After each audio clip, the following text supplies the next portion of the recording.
नमस्कार and welcome to agree पाठशाला। जैसा कि आपको पता है कि हमारी जो नेमराज सुंडा की एमसीक्यू सीरीज चल रही है उसका ये चैप्टर नंबर 9 है। तो इसमें हम लोग अभी तक हम लोगों ने बहुत सारे जो आपके टॉपिक हैं, जो आपके स्टार्टिंग के टॉपिक हैं नेमराज सुंडा के, वो कवर कर लिए हैं। अब हम सीधे सीधे क्रॉप पे पहुंच रहे हैं, जो आपकी एग्रोनॉमी की क्रॉप्स हैं। एग्रोनॉमी की जो आपकी क्रॉप्स हैं, उन टॉपिक्स को अब हम पहुंचेंगे वहाँ पे, उन टॉपिक्स को करेंगे।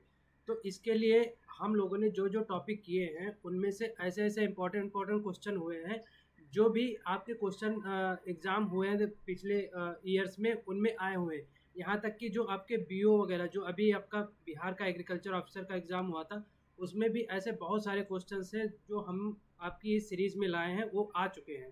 तो ऐसे ही ये सीरीज़ आगे बढ़ती रहेगी और टॉपिक वाइज ये सीरीज़ चलती रहेगी। और हर क्वेश्चन में आपके 4 ऑप्शन या 5 ऑप्शन हो सकते हैं, और हर ऑप्शन के बारे में हम आपको जानकारी देते रहेंगे। और आपका जो अभी एजीटीए का, उसके लिए तो ये प्रॉपर है ही है।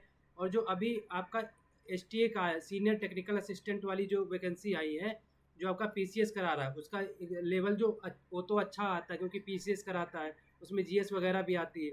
और जब जो एग्रीकल्चर आती है उसमें जो छोटे छोटे क्वेश्चंस होते हैं, नॉर्मली क्वेश्चंस होते हैं, ज़्यादातर नेमरा सुंडा से ही आपके फंसेंगे।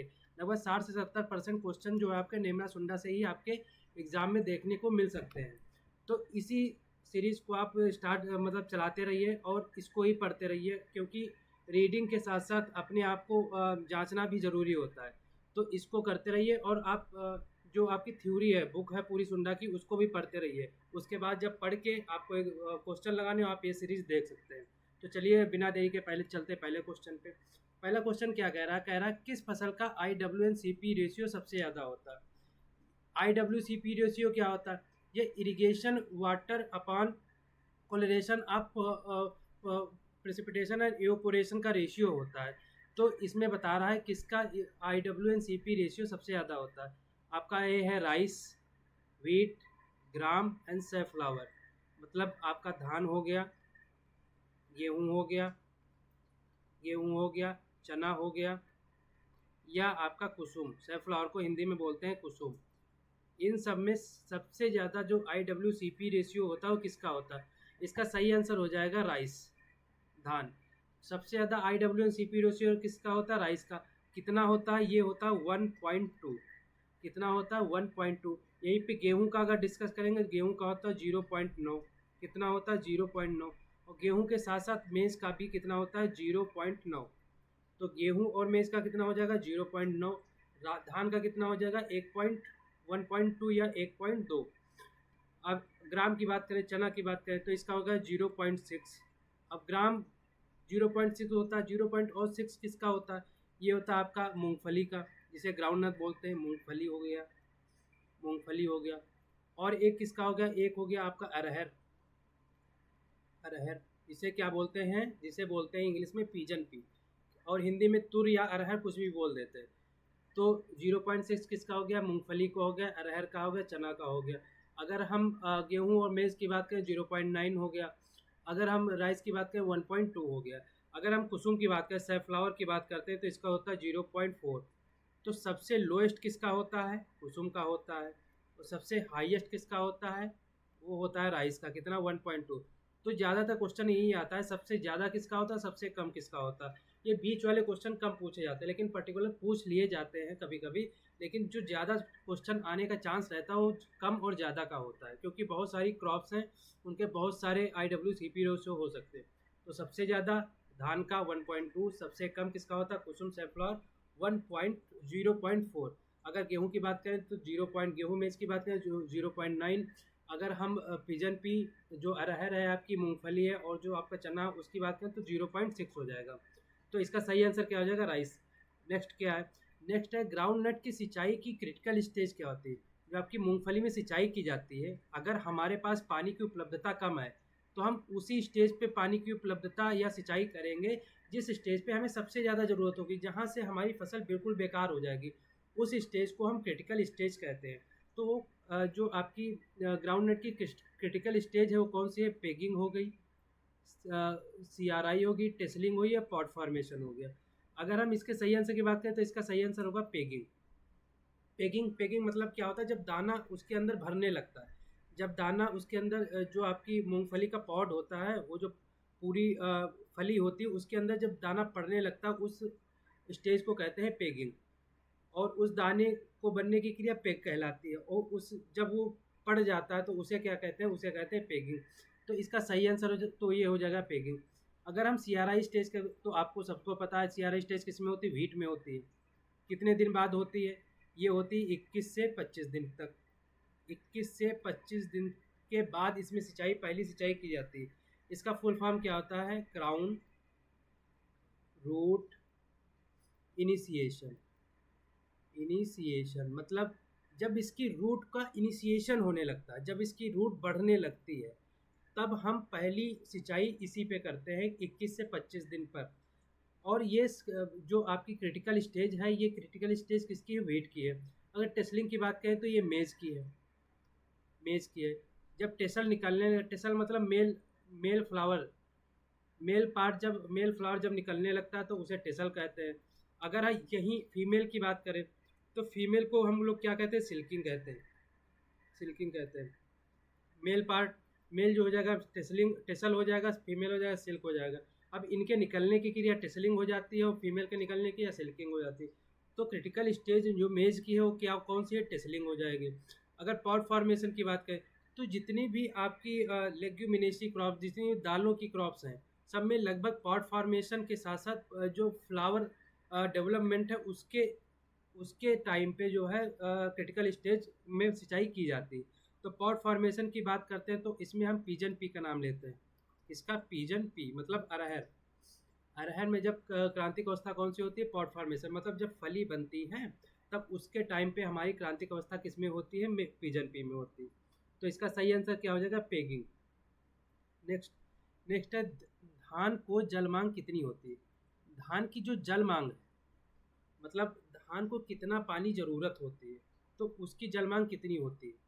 अगर हम धान की बात करें तो आपके पास ऑप्शन है 1500 से 2500, 650 से 2000, 650 से 8000 तक। क्योंकि हम लोग ऑप्शन में ही एक अलग क्वेश्चन मतलब बनाते हैं, तो उसी के अनुसार हम ऑप्शन रखते हैं। तो 650 से 800 mm तक ये mm है सब में, ये सब में mm होगा। आपके पास ऑप्शन है 650 से 800 mm, 1500 mm, 500 से 700 mm, या 450 से 450 से 700 mm। तो अगर धान की बात करें, धान में सबसे ज़्यादा पानी चाहिए होता है। कितना, धान में सबसे ज़्यादा पानी चाहिए होता है। कितना चाहिए होता है, 1500 mm पानी चाहिए होता है। कितना, धान में 1500 mm पानी चाहिए होता है। अगर हम 1500 से 2500 की बात करें तो ये शुगर केन में चाहिए होता है। शुगर केन की जो जल मांग होती है कि हमें जल कितना उसकी फसल में देना है, 1500 से 2500 mm के बीच में शुगर केन में जल देना है। वाटर मतलब सिंचाई करनी या वाटर किसी भी तरीके से उस सॉइल में देना है जहाँ पे शुगर केन की क्रॉप ग्रो की गई है। 650 से 800 mm किस में दिया जाता है, ये दिया जाता है आपकी व्हीट में, गेहूँ में दिया जाता है। अगर हम 500 से 700 mm की बात करें तो जितनी भी ऑयल सीड की क्रॉप्स हैं, जितनी भी तेल वाली फसलें हैं, उनमें सब में कितना होगा, 500 से 700 mm। अगर हम 450 से 700 mm की बात करें तो जितनी भी पल्स वाली फसलें हैं, पल्स मतलब दालों वाली जितनी फसलें हैं, उसमें सभी में कितना देते हैं, 450 से 700 mm। तो 1500 से जो आपकी 2500 mm है वो किस में देते हैं, शुगर केन में। 650 से 800 mm व्हीट में देते हैं। 1500 mm किस में देते हैं, ये देते हैं पैडी में या धान में। 500 से 700 mm किस में देते हैं, ये देते हैं ऑयल सीड में। और 450 से और 700 mm किस में देते हैं, ये देते हैं पल्स क्रॉप में। तो इसका सही आंसर क्या हो जाएगा, 1500 mm जो है आपकी किस में देते हैं, पैडी में, किसमें देते हैं, पैडी में। नेक्स्ट है, अब ये एक यूनिट, ये छोटे छोटे क्वेश्चंस हैं ना, ये क्वेश्चन आ जाते हैं जब इजी वगैरह पेपर बनता है या कुछ क्वेश्चन इजी रखे जाते हैं, तो ये छोटे छोटे क्वेश्चन आ जाते हैं, इनको हम लोग इग्नोर कर देते हैं। इसीलिए मैंने ये क्वेश्चन जरूर डाले कि ये चीज़ कम से कम रिमाइंड होती रहे। तो एक क्यूसेक कितने लीटर के बराबर होता है, एक क्यूसेक कितने लीटर के बराबर होता है, 1000 लीटर, 28.3 लीटर, 1 लाख लीटर, या 10,000 लीटर। अगर हम एक क्यूसेक की बात करते हैं तो ये बराबर होता है 28.3 लाख, या कहीं कहीं 28.4 लीटर भी लिखा होता है। तो 28.3 28.4 कन्फ्यूज़ नहीं होना है, 28.3 भी हो 28.4 दोनों सही होते हैं। तो एक क्यूसेक लीटर कितने बराबर होता है? 28.3 लीटर के बराबर। अगर हम 1000 लीटर की बात करें तो इसे कहते हैं एक क्यूमेक, एक क्यूमेक कहते हैं, मतलब 10 की पावर 3। अगर 10 की पावर 3 है लीटर है तो वहाँ पे एक क्यूमेक हो जाएगा। अगर 10 की पावर 5 लीटर है, 10 की पावर 5 लीटर है तो वो हो जाएगा 1 हेक्टेयर सेंटीमीटर, 1 हेक्टेयर सेंटीमीटर। ये बहुत मतलब इम्पोर्टेंट क्वेश्चन है कि 1 लाख लीटर कितने के बराबर होता है, या आपके पास क्वेश्चन दे देंगे 1 हेक्टेयर सेंटीमीटर में कितने लीटर होते हैं, तो वो हो जाएगा 1 लाख लीटर या 10 की पावर 5 लीटर। अगर 10 की पावर 4 लीटर की बात करें तो ये किसके बराबर? 1 हेक्टेयर मिलीमीटर के बराबर, 1 हेक्टेयर एमएम के बराबर हो जाएगा। 1 हेक्टेयर मिलीमीटर के बराबर 10 की पावर 4 या 10,000। तो एक क्यूसेक किसके? 28.3 के बराबर। अगर 1000 लीटर है तो वो हो जाएगा आपका 10 की पावर 3 या एक क्यूमेक हो जाएगा। अगर 1 हेक्टेयर सेंटीमीटर होगा तो वो हो जाएगा 1 लाख लीटर। अगर 1 हेक्टेयर मिलीमीटर हो जाएगा तो 10 की पावर 4 या 10,000 लीटर हो जाएगा। तो इसका सही आंसर क्या हो जाएगा? एक क्यूसेक बराबर 28.3 लीटर। नेक्स्ट है, अगर मध्यम आकार की जुताई कितनी गहराई तक करते हैं? अगर हम, एक तो होता है शैलो, शैलो, एक होता है मीडियम, एक होता है डीप। अगर हम उथली जुताई कर रहे हैं तो कितनी सेंटीमीटर तक करते हैं? अगर मध्यम आकार की कर रहे हैं, ना गहरी कर रहे हैं ना उथली कर रहे हैं, तो मध्यम आ जाती। ये कितने सेंटीमीटर तक करेंगे? डीप मतलब गहराई में कितने सेंटीमीटर तक, सबसे गहरी कितने सेंटीमीटर तक करेंगे? तो मध्यम, अगर क्वेश्चन के हिसाब से देखा जाए तो ये होगा 15 से 20 सेंटीमीटर। मध्यम आकार की सिंचाई मतलब जुताई जब की जाती तो 15 से 20 सेंटीमीटर गहराई तक की जाती है। अगर 5 से 6 मीटर के, ये सैलो हो जाएगा। सैलो मतलब उथली जुताई। क्या हो जाएगा? सैलो मतलब उथली, उथली जुताई हो जाएगा सैलो। अगर हम 25 से 30, अगर हम 25 से 30 सेंटीमीटर की बात करें तो ये हो जाएगा deep, deep ploughing, deep ploughing या गहरी जुताई, डीप प्लाविंग या गहरी जुताई। तो इसका सही आंसर क्या हो जाएगा? मध्यम आकार की जुताई कितने सेंटीमीटर तक करते हैं? 15 से 20 सेंटीमीटर। ये क्वेश्चन आपका बीओ में आया था, जो इस बार का 2024 का बीओ हुआ था, उसमें ये क्वेश्चन आया था कि जो डीप प्लाव, जो मीडियम आकार की प्लाविंग है उसमें कितने सेंटीमीटर तक गहराई में मतलब जुताई करते हैं। तो इसका सही आंसर क्या हो जाएगा? 15 से 20 सेंटीमीटर। नेक्स्ट है अधिकतम क्षेत्रफल वाला वाटर शेड होता है, मतलब हम जहाँ पे पानी को इकट्ठा करते हैं तो उसे कहते हैं वाटर शेड। पानी जब इकट्ठा कर किया जाता है उसे कहते हैं वाटर हार्वेस्टिंग। ठीक है, मतलब जिस जगह पे, उस जगह को कहते हैं वाटर शेड। और जहाँ, जब हम पानी इकट्ठा करते हैं तो उसे कहते हैं हार्वेस्टिंग। तो वाटर शेड जो होता है जहाँ पे पानी इकट्ठा होता है, तो जो सबसे ब्रॉड एरिया मतलब सबसे ज़्यादा क्षेत्रफल वाला जो होता है तो कितने हेक्टेयर का होता है? आपके पास ऑप्शन है 50,000 हेक्टेयर के ऊपर, 100 से 1,000 हेक्टेयर, 10,000 से 50,000 हेक्टेयर या 1,000 से 10,000 हेक्टेयर। तो अगर अगर हम अधिकतम की बात करते हैं तो ये, इसका सही आंसर हो जाएगा 50,000 हेक्टेयर के ऊपर। जब अधिकतम क्षेत्रफल पर हम वाटर शेड या पानी को रोक के रखते हैं या पानी को स्टोर करके रखते हैं तो वो कितना होता है? 50,000 हेक्टेयर तक। अगर हम 100 से 1,000 हेक्टेयर की बात करें तो ये माइक्रो में आ जाता है, माइक्रो, माइक्रो वाटर शेड, ये आ जाता है माइक्रो वाटर शेड में। अगर 10,000 से 50,000 की बात करें तो ये सब माइक्रो में आ जाता है, सब माइक्रो में आ जाता है। माइक्रो मीन्स बड़ा, माइक्रो मीन्स छोटा। तो सबसे छोटा 100 से 1,000, और सब में और 1,000 से अगर 10,000 की बात करें, 1,000 से 10,000 तो मिली हो जाएगा ये, मिली वाटर शेड, मिली वाटर शेड, मिली वाटर शेड। तो अगर यहीं पे एक होता है 100 से नीचे, अगर 100 से नीचे हो जाएगा तो ये हो जाएगा mini water set, mini water set. क्या हो जाएगा? Mini water set. तो यहीं पे सबसे अधिकतम कितना होता है? 50,000 हेक्टेयर के ऊपर। 100 से 1,000 हो जाएगा तो माइक्रो हो जाएगा, और 10,000 से 50,000 के बीच हो जाएगा तो हो जाएगा सब माइक्रो। 1,000 से 10,000 के बीच हो जाएगा वो मिली वाटर सेट हो जाएगा, और 100 से नीचे हो जाएगा वो मिनी वाटर शेड हो जाएगा। तो इसका सही आंसर होगा 50,000 हेक्टेयर के ऊपर जो एरिया में हम वाटर स्टोर करते हैं उसे अधिक ब्रॉड एरिया वाटर शेड कहते हैं। नेक्स्ट है, अगर हम इरिगेशन की बात करें, अगर हम इरिगेशन की बात करते हैं तो इरिगेशन में हम लोग देखते हैं कि जो आपकी बॉर्डर सिंचाई विधि है, जो इसमें बॉर्डर बना के हम सिंचाई करते हैं, उसमें जो स्लोप है आपका ढाल, जो स्लोप है वो कितने परसेंट तक या प्रतिशत तक रखते हैं। आपके पास ऑप्शन है 3%, 0.5 से 1%, 0.2 से 0.5% या सभी, या इनमें से सभी ऑप्शन आपके सही होंगे। ऑल ऑफ दीज या इनमें से सभी ऑप्शन आपके सही होंगे। अगर हम स्लोप की बात करें तो 3% जो स्लोप होता है आपका, ये होता है चेक बेसिन। चेक बेसिन में आपका जो है 3% स्लोप होता है। चेक बेसिन में कितना परसेंट स्लोप होता है? 3% स्लोप होता है। 0.5 से 1% जो स्लोप होता है वो किस में होता है? वो होता है आपका इसमें बॉर्डर स्ट्रिप में। किस में होता है? बॉर्डर स्ट्रिप में होता है। किस में होता है? बॉर्डर स्ट्रिप में होता है। तो इसका सही आंसर हो जाएगा बॉर्डर स्ट्रिप का। 0.5 से 1% जो स्लोप होता है वो किस में होता है? बॉर्डर स्ट्रिप में होता है। यहीं पे अगर 0.2 से 0.5% की बात करें तो ये होता है फरो मेथड में। किसमें? फरो मेथड में। किसमें? फरो मेथड में। फरो मेथड मतलब जो कोड़ में सिंचाई की जाती है। जब आपने जनरली देखा होगा गन्ना वगैरह जब बोया जाता है, शुगर केन की जब सोइंग वगैरह की जाती है तो कूड़ में की जाती है। फिर उसके बाद कूड़ में ही, जैसे आपने ट्रेंच मेथड देखा होगा, तो कूड़ में ही हम फर्टिलाइज़र भी देते हैं, कूड़ में ही हम इरिगेशन या सिंचाई भी करते हैं। तो जो फरो मेथड होता है उसमें 0.2 से 0.5% ढाल या स्लोप रखा जाता है। तो इसका सही आंसर क्या हो जाएगा? 0.5 से 1%। नेक्स्ट है किस सिंचाई विधि को ऑन ऑफ विधि कहते हैं? किस सिंचाई विधि को ऑन ऑफ विधि कहते हैं? इसमें एक ऑप्शन रह गया आपका सर्ज इरिगेशन।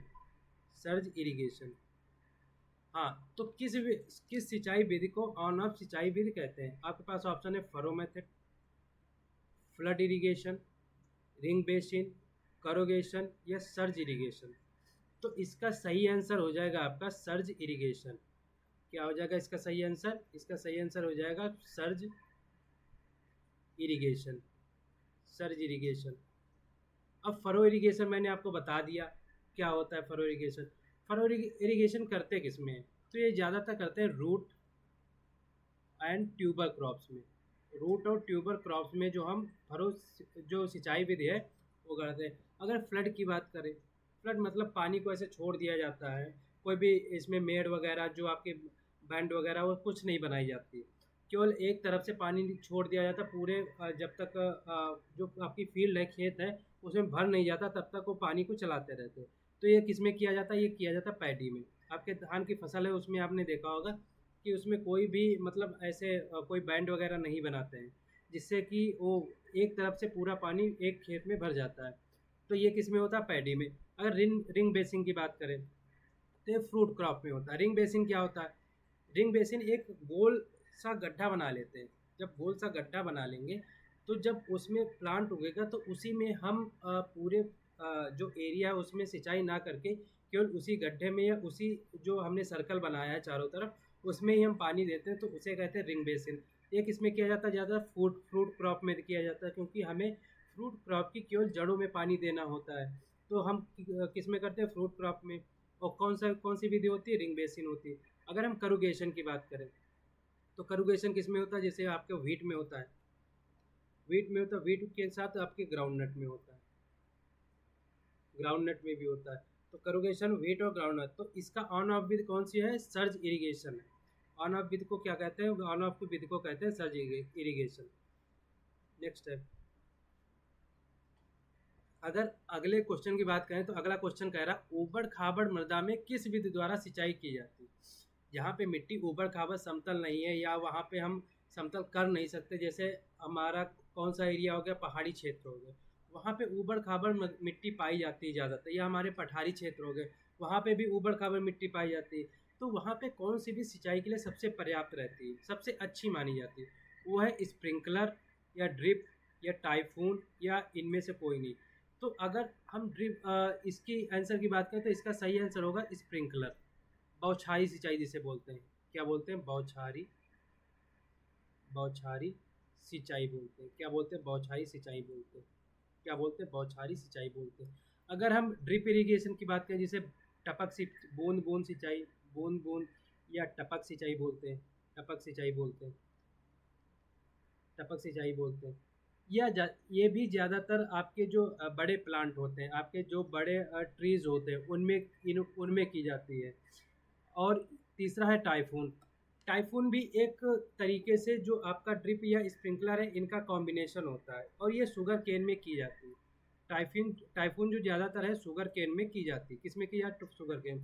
अगर हम बात करें स्प्रिंकलर की, स्प्रिंकलर के बारे में अगर हम जान स्प्रिंकलर के बारे में अगर हम जानना चाहें, तो स्प्रिंकलर में तो इसका जो प्रेशर होता है, इसका जो नोजल प्रेशर होता है स्प्रिंकलर का, ये होता है 2.5 से 4, 4.5 तक। कितना होता है? 2.5 से 4.5 होता है। अगर हम इसमें वाटर वाटर इफ़िशियंसी की बात करें, वाटर इफ़िशियंसी की बात करें, तो वाटर इफ़िशियंसी इसमें कितनी होती है? लगभग 50% तक होती है। कितनी होती है? लगभग 50%, लगभग 50% से 70% तक वाटर इफ़िशियंसी किस में होती है? किस में होती है? स्प्रिंकलर में होती है। यहीं पे अगर इसका डिस्चार्ज हम देखते हैं, डिस्चार्ज, वाटर का डिस्चार्ज होता है ना नोजल से, तो 1000 लीटर पर आवर इसका डिस्चार्ज होता है। 1000 लीटर पर आवर इसका डिस्चार्ज होता है। तो ये क्वेश्चन जो है, ये आपके एग्ज़ाम में कभी कभी आ जाते हैं। यहीं पे अगर ड्रिप की बात करते हैं हम, ड्रिप इरिगेशन बहुत इम्पॉर्टेंट है। ये किसने डेवलप किया था? ये डेवलप किया था शिमका ब्लाच ने। शिमका ब्लाच ने, शिमका ब्लाच ने। कहाँ के साइंटिस्ट थे? ये साइंटिस्ट थे इजराइल के, इजराइल के साइंटिस्ट थे। अब इसमें हम बात करते हैं, अगर हम डिस्चार्ज की बात करें, डिस्चार्ज की बात करें, तो डिस्चार्ज की अगर बात करते हैं, तो इसमें डिस्चार्ज होता है 8 लीटर पानी जो है 1 आवर में डिस्चार्ज होता है। 8 लीटर पानी 1 आवर में डिस्चार्ज होता है। यहीं इसके नोजल प्रेशर की बात करें, तो इसका जो प्रेशर होता है वो 1.5 से 2.5 जो इसका प्रेशर जो मतलब इसकी जो लेंथ होती है, प्रेशर जो इसका वेरी करता है, 1.5 से 2.5 तक करता है। अगर यहीं पे हम इसकी इफ़िशियंसी की बात करें, इफ़िशियंसी की बात करें, तो इसकी इफ़िशियंसी 75 से 95% तक होती है। इसका जो पानी यूज़ हो जाता है 75 से 95% तक। यहीं पे अगर वाटर सेविंग की बात करें कि ड्रिप इरिगेशन से वाटर सेविंग कितना होता है, वाटर सेविंग की बात करते हैं, तो वाटर सेविंग ड्रिप इरिगेशन से लगभग 75% तक वाटर सेविंग हो जाता है। कितना हो जाता है? लगभग 75% तक वाटर सेविंग हो जाता है। तो अगर हम क्वेश्चन पे चलते हैं, तो ऊबड़ खाबड़ मृदा में किस विधि द्वारा सिंचाई की जाती है? स्प्रिंकलर विधि द्वारा सिंचाई की जाती है। नेक्स्ट है, कॉफ़ी गार्डन में कौन सा जल निकास विधि सबसे अच्छी मानी जाती है? आपके पास ऑप्शन है tile drainage, flat drainage, broad bed and furrow drainage या वर्टिकल ड्रेनेज।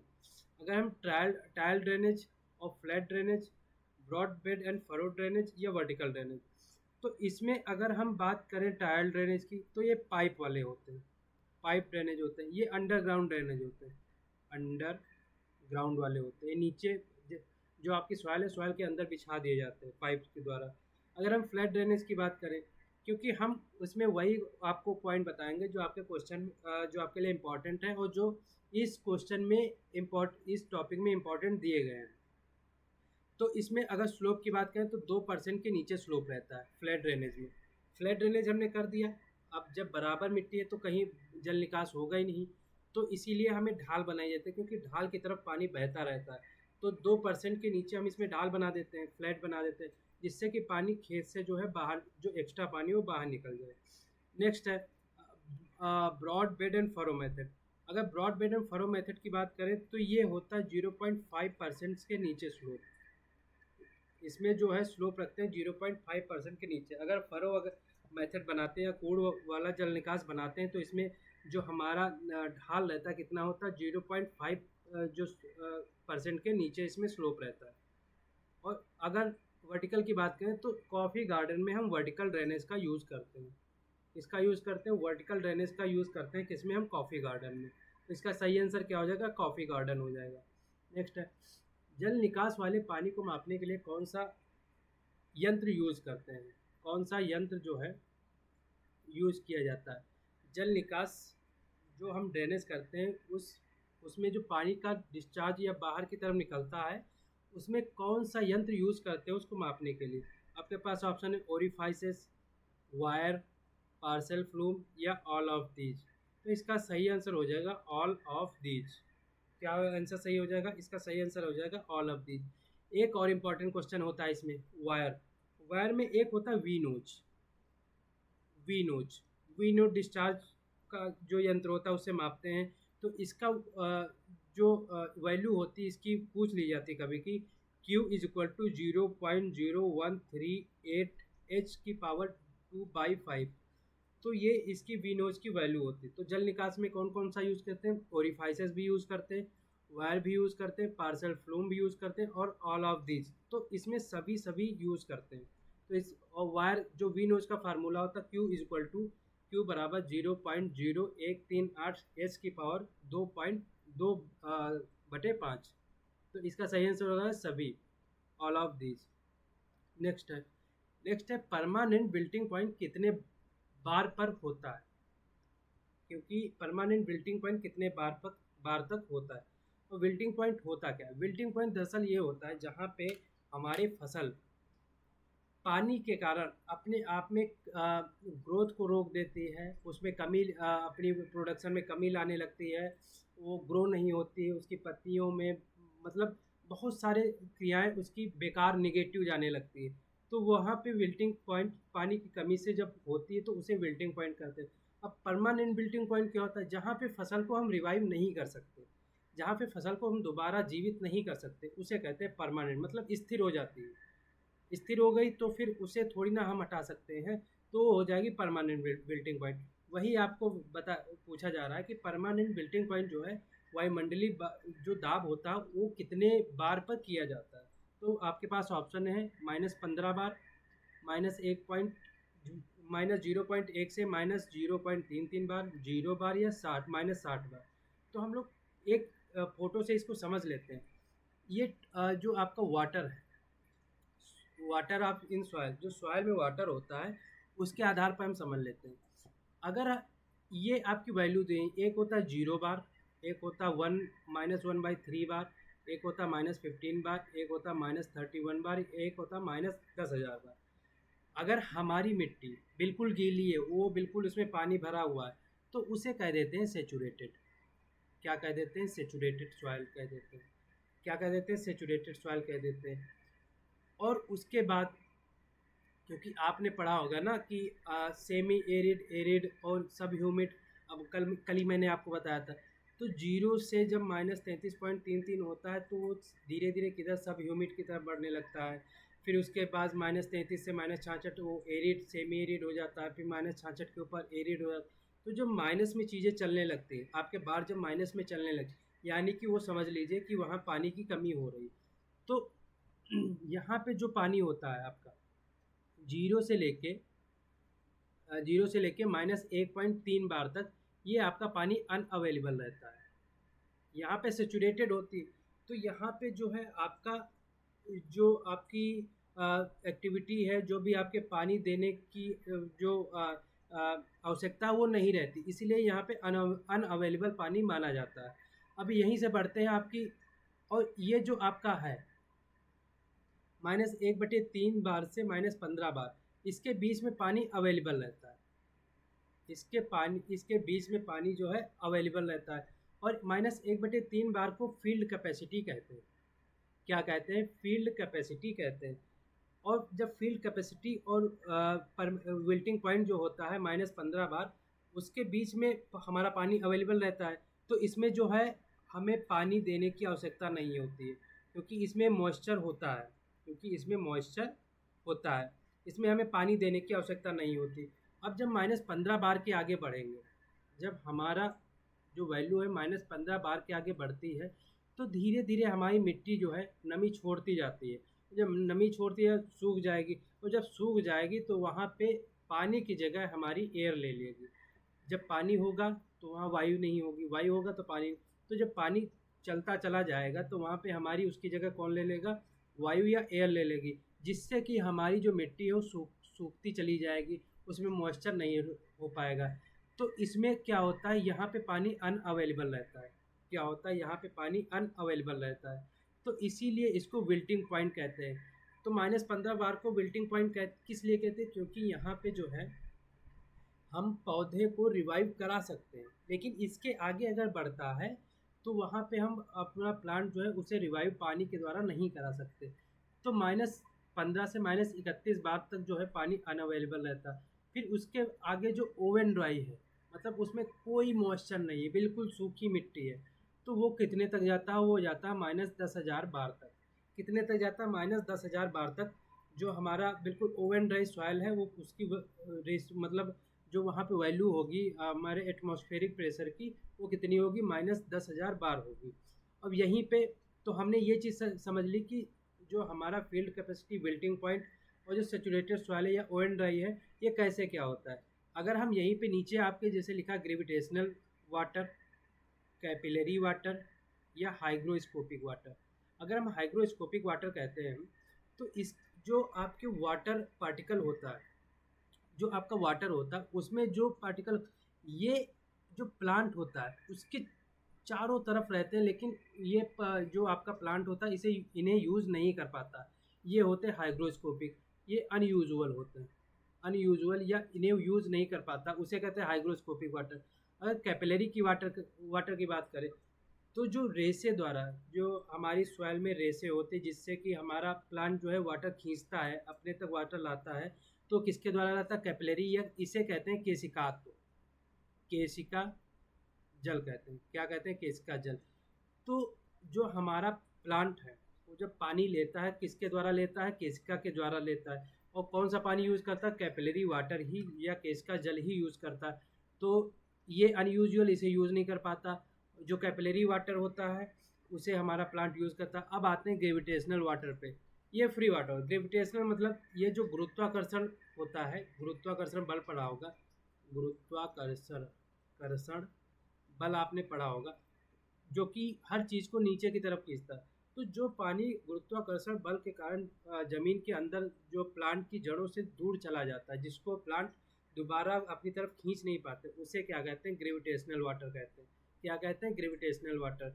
तो हमने जो आपकी वाटर की जितनी भी चीज़ें थी, जो सॉइल वाटर होता है उसको हमने जान लिया। अब परमानेंट विल्टिंग पॉइंट कितने बार पर होता है, तो ये कितने पर होता है, -15 बार पे होता है। कितने पे होता है, -15 बार। अगर यहीं पे हम बात करें, ये होता है फील्ड कैपेसिटी। फील्ड कैपेसिटी होता है कितना होता है, क्या होता है, फील्ड कैपेसिटी होता है। 0 बार क्या हो जाएगा, ये होता है saturated, saturated soil, saturated soil. -60 बार के ऊपर क्या हो जाएगा, -60 बार के ऊपर क्या हो जाएगा, -60 बार के ऊपर हो जाएगा, एक टर्म होता है अल्टीमेट, अल्टीमेट विल्टिंग पॉइंट। क्या होता है, अल्टीमेट विल्टिंग पॉइंट। क्या होता है, अल्टीमेट विल्टिंग पॉइंट होता है -60 बार के ऊपर। तो इसका सही आंसर क्या हो जाएगा, -15 बार। नेक्स्ट क्वेश्चन क्या कह रहा है, पीएच शब्द किसने दिया। अब पीएच शब्द किसने दिया, पावर ऑफ, इसे कहते हैं power of hydrogen, power of hydrogen. इसका क्या मतलब होता है, हम मिट्टी को 3 तरीके से मापते हैं, देखते हैं। एक तो अम्लीय होती, एक क्षारीय होती, एक उदासीन होती। तो इनमें सबसे बड़ा किसका रोल रहता है, इसमें H+ आयन, OH- आयन का रोल रहता है। तो इसमें हाइड्रोजन ही तो है, तो इसीलिए कहा जाए अगर हाइड्रोजन की पावर कम हो जाएगी तो क्षारीय हो जाएगी, अगर हाइड्रोजन की पावर ज़्यादा हो जाएगी तो अम्लीय हो, इसीलिए पावर ऑफ हाइड्रोजन इसमें कहा गया है। तो इस शब्द जो है, ये शब्द जो है किसने दिया था, आपके पास ऑप्शन है, स्कोफोल्ड ने दिया था, सोरेनसन ने दिया था, साइलेन ने दिया था, या नोनादा, या किसी ने नहीं दिया था। तो अगर इसके सही तो पीएच शब्द जो है सोरेनसन ने दिया था। किसने दिया था, पीएच शब्द को जो है सोरेनसन ने दिया था। कब दिया था, 1909 में पीएच शब्द जो है सोरेनसन ने दिया था। तो इसमें जो इसकी वैल्यू होती है पीएच की, पीएच पैमाने की वैल्यू होती है, ये होती है 0 से 14 तक, 0 से 14 तक। कितनी होती है, 0 से 14 तक। तो अगर 7 के नीचे हम मानते हैं, क्या मानते हैं, अम्लीय मिट्टी, 7 पीएच के नीचे अम्लीय। और अगर हम 7 की बात करें तो ये उदासीन हो जाएगी, उदासीन मिट्टी हो जाएगी। अगर 7 के ऊपर की बात करें, 7 के ऊपर की, ये क्षारीय मिट्टी हो जाएगी। क्या हो जाएगी, ये क्षारीय मिट्टी हो जाएगी। तो पीएच स्केल ऐसे मापा जाता है। अगर हम इसको फोल्ड की बात करें, इन्होंने क्या किया था, इसको फोल्ड ने जो है पीएफ जो है उसको इन्वेंट किया था। पीएफ कॉन्सेप्ट को किसने दिया था, पीएफ इसको फोल्ड ने कब दिया था, 1935 में। अब पीएफ होता क्या है, ये जो आपका वाटर होता है उसको, जो सॉयल वाटर होता है आपका, उसको सेंटीमीटर में एक्सप्रेस करने का एक कॉन्सेप्ट है। मतलब जो आपका सॉयल में वाटर दिया जाता है सिंचाई द्वारा, रैन द्वारा, या किसी भी तरीके से वाटर होता है, वो जब सेंटीमीटर में उसको दर्शाया जाता है, तो वो कॉन्सेप्ट किसने दिया था, इसको फोल्ड ने दिया था। अगर साइलेंट की बात, यहीं पे अगर साइलेंट की बात करते हैं, तो साइलेंट ने जो है पी कॉन्सेप्ट दिया था। कौन सा कॉन्सेप्ट दिया था, पीई कॉन्सेप्ट दिया था। मतलब ये कौन सा होता है, ये होता है oxidation reduction, oxidation and reduction process, reduction दिया था। ऑक्सीडेशन क्या होता है, ऑक्सीडेशन में दो ऑक्सीजन के जो मॉलिक्यूल है, ऑक्सीजन के जो पार्टिकल हैं, वो जुड़ते हैं और इलेक्ट्रॉन को रिलीज़ किया जाता है। रिडक्शन में ऑक्सीजन को रिलीज़ किया जाता है, और जो दूसरे मॉलिक्यूल है इलेक्ट्रॉन को, उनको इसमें अटैच करा जाता है। तो ऑक्सीडेशन रिडक्शन बस यही क्रिया है। इसको किसने दिया था, पीई ने दिया था। किसने दिया था, पीई ने। तो पीएच वैल्यू किसने, पीएच शब्द जो कॉन्सेप्ट है किसने दिया था, इस सोरेनसन ने कब दिया था, 1909 में। नेक्स्ट है, परमानेंट विल्टिंग पॉइंट की पीएफ वैल्यू कितनी होती है। क्या क्वेश्चन कह रहा है, परमानेंट विल्टिंग पॉइंट की पीएफ वैल्यू कितनी होती है। तो परमानेंट विल्टिंग पॉइंट की अगर पीएफ वैल्यू हम देखते हैं, तो परमानेंट विल्टिंग पॉइंट की पीएफ वैल्यू होती है 4.18। कितनी होती है, 4.18। यही अगर जीरो की बात करें, जो आपका जीरो लिखा है, ये सेचुरेटेड सॉइल की पीएफ है। सेचुरेटेड सॉइल की पीएफ वैल्यू कौन सी होती है, जीरो होती है। अगर 7 की बात करें, अगर हम बात करते हैं 7, जो आपका सेकंड क्वेश्चन ऑप्शन है, ये ओवन ड्राई अभी हमने बताया था -10,000 बार। ये ओवन ड्राई सॉइल का जो एटमॉस्फेरिक प्रेशर बार में होता है, वो -10,000 बार होता है। उस पर जो पीएफ वैल्यू होती है, परमानेंट बिल्टिंग पीएफ वैल्यू होती है ओवन ड्राई सॉइल की, वो कितनी होती है, 7 होती है। नेक्स्ट है 2.53, 2.5 या इसे 2.5 बोलते हैं, 2.5 बोल देते हैं। तो ये किसकी होती है, फील्ड कैपेसिटी की, किसकी होती है, फील्ड कैपेसिटी की। तो इसका पीएफ वैल्यू आप परमानेंट विल्टिंग पॉइंट 4.1। जीरो किसकी होती है, सेचुरेटेड सॉइल की। अगर हम ओवन ड्राई सॉइल की बात करते हैं तो ये 7 होती है। अगर फील्ड कैपेसिटी की बात करते हैं 2.5 होती है। नेक्स्ट है, मृदा नमी को मापने वाले यंत्र कौन से हैं। अगर सॉइल के मॉइस्चर को मापा जाता है, नापा जाता है किसी तरीके से, किसी यंत्र से, तो उन यंत्र को क्या बोला जाता है। आपके पास ऑप्शन है tensiometer, gypsum block, neutron moisture metre, या प्रेशर मेम्ब्रेन। तो अगर जो हमारी सॉइल है उसकी नमी को मापा जाता है, तो ये सभी के द्वारा मापा जाता है। ऑल ऑफ दीज, सभी के द्वारा इसे मापा जाता है। इसका सही आंसर क्या हो जाएगा, ऑल ऑफ दीज। टेंसियोमीटर द्वारा भी, जिप्सम ब्लॉक के द्वारा भी, न्यूट्रॉन मॉइस्चर मीटर के द्वारा भी, और प्रेशर मेम्ब्रेन के द्वारा भी। अगर हम टेंसियोमीटर की बात करते हैं, तो ये सबसे अच्छा किस में माना जाता है, ये सैंडी सॉइल में माना जाता है। सैंडी सॉइल में अगर हम इसे लगाते हैं तो इससे मृदा नमी माप सकते हैं सैंडी सॉइल में। लेकिन ये जो आपकी क्ले सॉइल है, अनसुटेबल रहता है, अनसुटेबल रहता है। ये बहुत इंपॉर्टेंट क्वेश्चन है कि अनसुटेबल की मृदा नमी, जो आपका टेंसियोमीटर होता है, किस मिट्टी में मृदा नमी को माप नहीं पाता है। तो unsuitable for clay soil, clay soil में जो है मृदा नमी को माप नहीं सकता। अगर हम जिप्सम ब्लॉक की बात करें, जिप्सम ब्लॉक भी जो है आपके सैलाइन सॉइल में माप नहीं सकता। सैलाइन सॉइल, जो आपका सैलाइन सॉइल होता है उसमें अनसुटेबल रहता है, अनसुटेबल रहता है। क्या रहता है उसमें, अनसुटेबल रहता है सैलाइन सॉइल में जिप्सम ब्लॉक। यहीं पे अगर न्यूट्रॉन मीटर की बात करें, न्यूट्रॉन मीटर हो गया, न्यूट्रॉन मॉइस्चर मीटर हो गया, एक हो गया आपका प्रेशर मेम्ब्रेन। अगर प्रेशर मेम्ब्रेन की बात करें तो ये सूटेबल रहता है किसके लिए? सूटेबल रहता है जब एटमॉस्फेरिक जो आपका वायुमंडलीय दबाव जो होता है 0 से 15 बार के बीच रहता है। कितना रहता है? 0 से 15 बार के बीच रहता है, तभी ये प्रेशर मेम्ब्रेन काम करता है, क्योंकि इसमें प्रेशर लगता है। प्रेशर जब वायुमंडलीय दाब जब ज़्यादा होगा तब नहीं काम करेगा, जब 0 से माइनस में होगा तब काम नहीं करेगा। 0 से 15 बार के बीच में अच्छे से काम करता है और मृदा की नमी को माप सकता है। न्यूट्रॉन मॉइस्चर मीटर, और यहाँ पे जो सैलाइन सॉइल अनसुटेबल होता है जिप्सम ब्लॉक में, यहीं पे ये ड्राई सॉइल जो होती है आपकी, इसमें सुटेबल रहता है किसमें? ड्राई सॉइल में। तो इसका सही आंसर क्या हो जाएगा? All of this. Tensiometer Sandy soil के लिए अच्छा माना जाता है, क्ले सॉइल में नहीं। जिप्सम ब्लॉक सैलाइन सॉइल में नहीं हो पाता और ये ड्राई सॉइल में हो जाता है। प्रेशर मेम्ब्रेन जब 0 से 15 बार के बीच में प्रेशर होता तब इससे जो मृदा नमी है उसे मापा जाता है। इसका सही answer all of these. Next answer क्या है? नेक्स्ट क्वेश्चन क्या है? कौन सा कर्व सैंडी सॉइल की विशेषता को दर्शाता है? अगर हम कर्व की बात करें तो सैंडी सॉइल की विशेषता को कौन सा कर्व दर्शाता है? आपके पास ऑप्शन है यल शेप्ड, आई शेप्ड, बोथ या नॉन ऑफ दीज। बोथ या नॉन ऑफ दीज। तो अगर सैंडी सॉइल कर्व की बात करें तो ये होता है एल शेप्ड। कौन सा शेप्ड होता है? ये यल शेप का होता है। किस शेप का होता है? यल शेप का होता है। अगर आई शेप की बात करें तो ये क्ले सॉइल के लिए होता है। क्ले सॉइल की विशेषता को कौन दर्शाता है? आई शेप। और यल शेप किसको दिखाता है? सैंडी सॉइल की विशेषता को दर्शाता है। तो इसका सही आंसर क्या हो जाएगा? यल शेप हो जाएगा। नेक्स्ट है, ईटी किसके द्वारा मापा जाता है? ईटी किसके द्वारा मापा जाता है?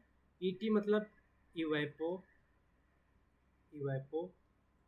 Transpiration. Evaporation and transpiration. Evaporation क्या होता है? प्लांट के अलावा अगर हमारी अर्थ पर कहीं से भी पानी, वाटर जो है सनलाइट के द्वारा गर्म होके ऊपर की ओर भाप बन के उड़ जाता है, उसे कहते हैं इवेपोरेशन। ट्रांसपिरेशन क्या होता है? जब प्लांट अपने अंदर से पानी बाहर की ओर फेंकता है और वो वाष्प के द्वारा ऊपर आसमान में चला जाता है, और उसे कहते हैं ट्रांसपिरेशन। तो दोनों को जब एक साथ मिलाते हैं तो उसे कहते हैं इवेपोट्रांसपिरेशन। इवेपोट्रांसपिरेशन किसके द्वारा नापा जाता है?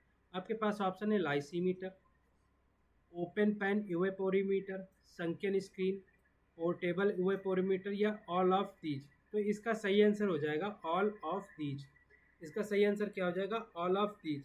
अगर लाइसीमीटर की बात करें, लाइसीमीटर में ईटी, इवेपोट्रांसपिरेशन प्लस जो आपका लीचिंग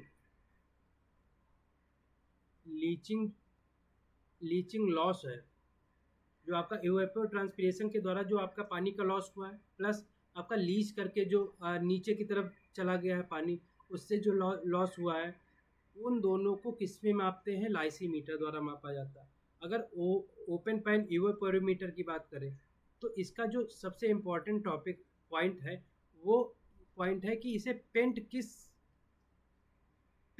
किस कलर द्वारा किया जाता है। इसे पेंटेड कलर इसमें कौन सा होता है? इसमें पेंटेड कलर होता है वाइट का। कौन सा पेंटेड कलर होता है? वाइट का। और इसकी जो यूनिट होती है, इसकी यूनिट कौन सी होती है? इसकी यूनिट होती है mm per day, millimetre per day.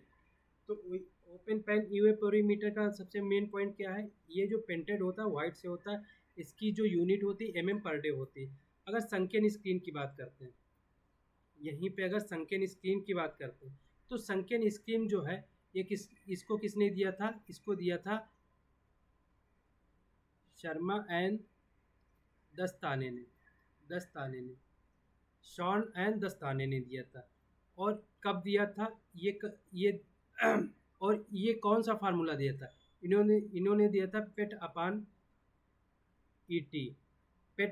ET, मतलब phospho evapotranspiration and precipitation evapotranspiration upon precipitation evaporation. तो शान एंड दस्ताने ने क्या दिया था? संकेन स्क्रीन को दिया था। इसका फार्मूला क्या होता है? प्रेसिपिटेशन इवेपोट्रांसपिरेशन अपान प्रेसिपिटेशन इवेपोरेशन।